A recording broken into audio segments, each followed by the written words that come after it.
Here we are with the Youth Companion magazine, September 9th of 1909.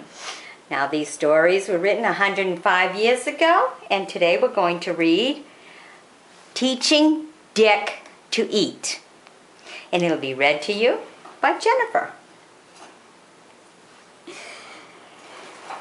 "Come and get your dinner," cried Mrs. Cozens to her husband. He was standing by the... It's her husband. Sorry. Gotta get over the title, right? Well, you put a lot of emphasis on that, so yeah. He was standing by the canary bird's cage, holding a morsel of bread between the bars. "He's got to come and eat this bit of bread while I'm holding it in my hand," responded Mr. Cozens. "Not stirring. You know he won't eat it out of your hand," remarked his wife. A writer in the New York Evening Sun tells the story. "I know he will," replied Mr. Cozens with some spirit. "I tell you he won't," replied his wife. "I tell you he will," repeated the man. "Well then," said the woman, "why doesn't he?" The bird was at this moment at the farthest end of the cage. "Because he's a fool," snapped Mr. Cozens. "If you don't come right away," said Mrs. Cozens, "and finish your dinner, I'm going to clear the things off." "I don't care," said Mr. Cozens stoutly. "This bird has got to be tamed." "Tamed," scoffed his wife. "I said tamed," replied her husband with some asperity. "What does he want to jump away for every time I bring him a bit of bread? It's his nature." "Then I'm going to change his nature," said Mr. Cozens. A pause, a long one. "Come and finish your dinner, dear."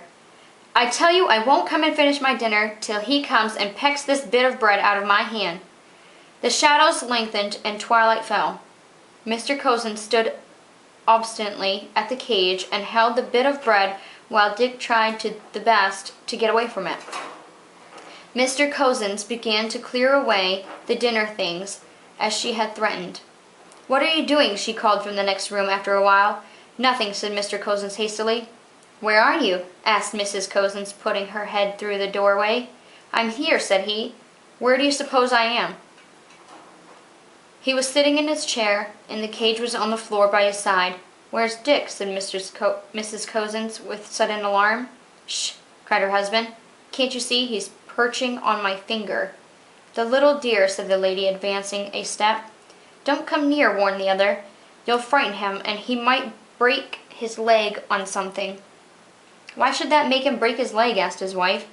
"Well," said Mr. Cozens, "you see, I've got him tied."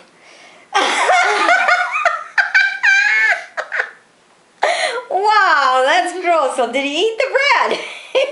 Just because you haven't died don't mean he's going to eat. Oh, man. Okay, be sure to sub me. Join me as a friend. We'll bring you some more interesting stories of 105 years ago. Bye-bye.